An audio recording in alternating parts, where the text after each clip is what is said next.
Olá, nesta unidade de estudo, o professor Edivaldo Nilo irá explicar a teoria geral das contribuições especiais. Quais são as espécies de contribuições especiais? Você sabe? Então, preste muita atenção nesta aula que começa agora. Vamos nessa, vamos agora partir para a unidade temática para tratar da teoria geral das contribuições especiais.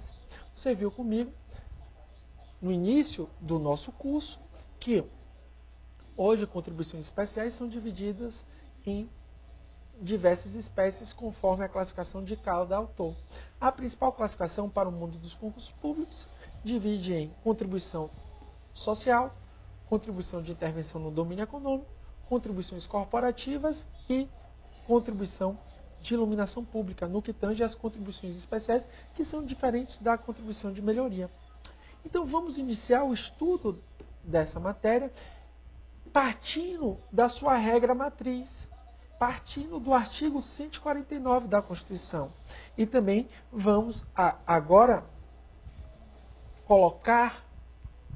estabelecer a argumentação que vem sendo feita pela nossa jurisprudência, que é a categorização das contribuições especiais conforme a doutrina majoritária que cai em concursos públicos, ou seja, como vamos classificar as contribuições especiais, partindo primeiro da competência da União. Então vejamos aqui, nesse quadro simples, né, teoria geral das contribuições especiais, vejamos aí a classificação majoritária. Então veja, a partir da interpretação da Constituição, doutrina e jurisprudência dominante, vejamos aqui a classificação das contribuições especiais da competência da União. Ok? Então vamos nessa. Veja, contribuições sociais, que se dividem em, ou seja, a categorização das contribuições sociais. Se dividem, segundo o STF, a doutrina majoritária, em contribuições ordinárias para a Seguridade Social. Estas dispostas no artigo 195, inciso 1 a 4, e também no artigo 239. No artigo 239 vai se tratar da contribuição para o PIS/PASEP.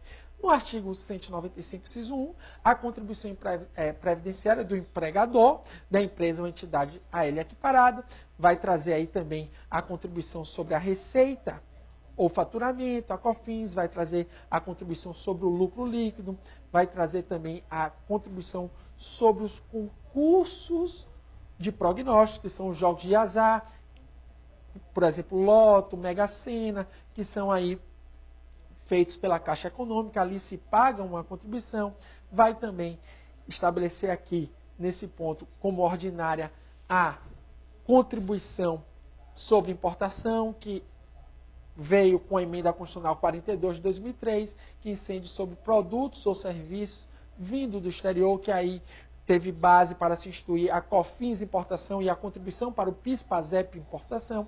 Então veja que é fundamental você saber as contribuições ordinárias para a Seguridade Social, porque você vai perceber junto comigo que, por exemplo, somente essas são exceções à anterioridade anual. As outras todas, mesmo sendo contribuições sociais, devem observar o prazo do primeiro dia do exercício financeiro seguinte à instituição da contribuição ou ao aumento. Então veja que essas contribuições ordinárias para a Seguridade Social também são denominadas de contribuições nominadas, ou seja, previstas na Constituição. Perceba que somente as contribuições, segundo o artigo 195, parágrafo 6º da Constituição, previstas, dispostas e estabelecidas nos artigos 195, 1 a 4 e 239, são exceção à anterioridade anual. Mas vamos ver isso com calma. Veja o item 2, dentro da classificação das contribuições, temos as contribuições sociais residuais da Seguridade Social, presente no artigo 195, parágrafo 4º, que fala que se deve observar o artigo 154, inciso 1, que trata dos impostos residuais. Você vai verificar comigo que aqui tem algumas peculiaridades. Por exemplo, tem que ser, nesse caso, o único caso de contribuição por meio de lei complementar. Isso é fundamental. Só essa tem que ser instituída por meio de lei complementar. As demais podem ser por lei ordinária. Tem que ser, nesse caso aqui, não cumulativa, não pode ter fato gerador ou base de cálculo de outra contribuição ordinária da Seguridade Social.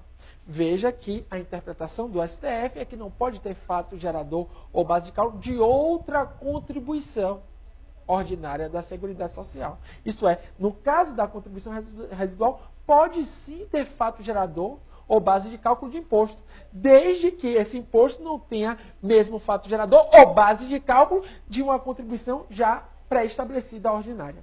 Ok? Vamos ver isso em breve com mais detalhes. Temos a terceira espécie, subitem aí, de contribuição social. As contribuições sociais gerais, previstas no artigo 212, parágrafo 5º, artigo 240 da Constituição e artigo 62 do Ato das Disposições Constitucionais Transitórias. Aqui, por exemplo, meu amigo, minha amiga, você vai verificar as contribuições para o Sistema S. Contribuição para o SESI, SENAI, SENAC, todas essas contribuições sociais gerais, segundo a jurisprudência do STF e também a doutrina dominante, no caso, devem observar a anterioridade anual e nonagesimal. Perceba que apenas a ordinária da Seguridade Social, isso é fundamental, esse detalhe, é exceção à anual. Vejamos aqui a famosa CID, que Lula esqueceu no debate da primeira eleição. O garotinho, ex-governador do Rio, perguntou para Lula no debate: Lula, o que é que você vai fazer com a CID? Lula não sabia nem para onde ia, não sabia o que era a CID naquele debate. Então, como o garotinho foi esperto, perguntou no meio do debate, não teve como Lula se socorrer ao assessor. E Lula ficou sem resposta, porque não sabia o que era a CID. A CID é uma espécie de contribuição especial, contribuição de intervenção do domínio econômico. Ela é prevista na Constituição, no artigo 149 e também no artigo 177, parágrafo 4º. No artigo 177, parágrafo 4º, trata da CID Combustíveis.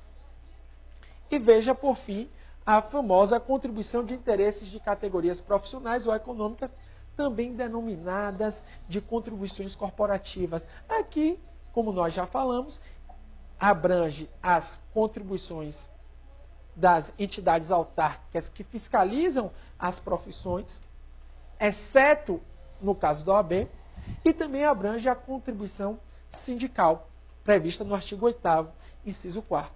Tá? Então, veja aqui um ponto fundamental. Vamos lá para o nosso quadro, que é o primeiro ponto que você outro ponto que você deve prestar muita atenção. Veja a categorização, você acabou de ver, das contribuições de competência da União. E aí eu chamo a sua atenção para um detalhe. O artigo 149, caput cabeça, fala que é competência exclusiva da União instituir contribuições sociais, contribuição de intervenção no domínio econômico e contribuição de interesses de categorias profissionais ou econômicas, também denominadas de contribuições corporativas. Aí você fala, como, Nilo? Se no artigo 149, parágrafo 1º, se estabelece a contribuição social, veja que ali na categorização só falamos da União. Não é? Só falamos da União.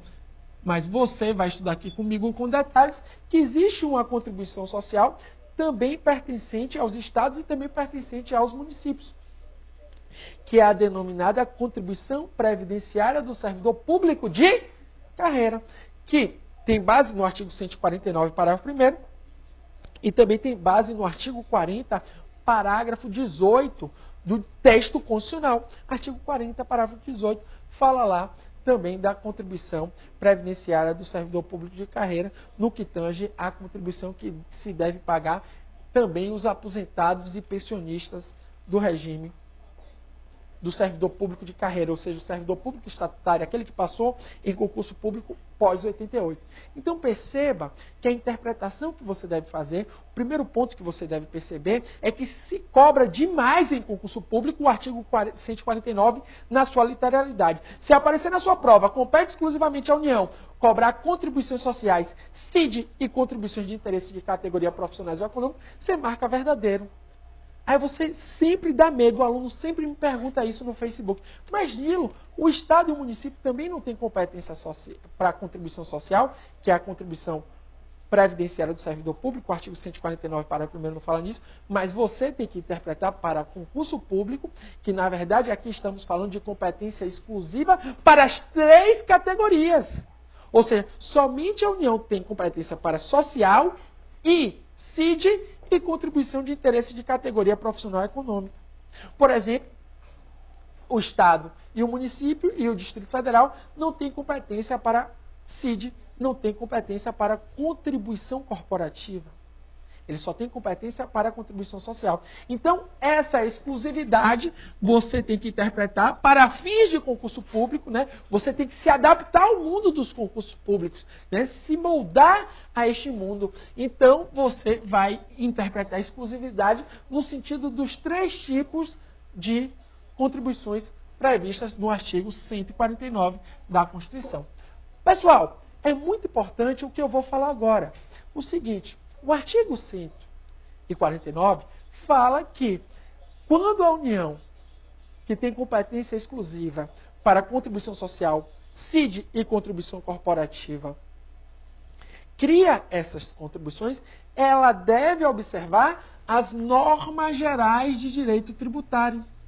Por que ela deve observar as normas gerais de direito tributário? Porque isso é previsto no artigo 146 da Constituição. Então, todas as contribuições especiais, principalmente as previstas no artigo 149, sobretudo, tem que observar o Código Tributário Nacional. Então, normas gerais de direito tributário se deve observar? Sim. Então, por exemplo, o tema prescrição e decadência tributária para as contribuições tem que ser observado os artigos 173 e 174 do Código Tributário Nacional, por exemplo. Então veja que se deve observar as normas gerais de direito tributário. Porém, todavia, contudo, isso não quer dizer que todas as contribuições devem ser instituídas, tem o seu contribuinte, a sua base de cálculo e o seu fato gerador disciplinado por lei complementar. Por que, Nilo? Porque quando a Constituição fala no artigo 146, inciso 3, a linha A, sobre fato gerador, base de cálculo e contribuintes, se refere expressamente à espécie tributária denominada de impostos. E a interpretação do Supremo Tribunal Federal é que se pode sim criar uma contribuição social, ou a CID, ou a contribuição corporativa por meio de lei ordinária.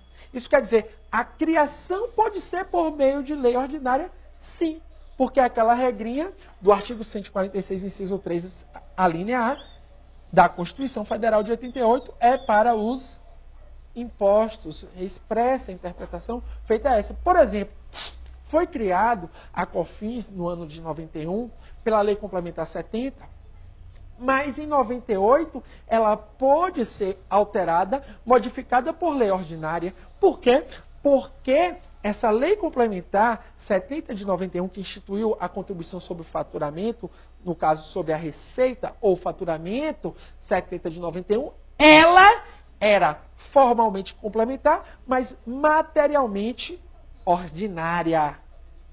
Então, formalmente complementar, mas materialmente ordinária. Como se poderia alterar ou instituir a contribuição social por meio de lei ordinária? Uma lei ordinária, nesse caso, poderia vir a alterar uma lei complementar.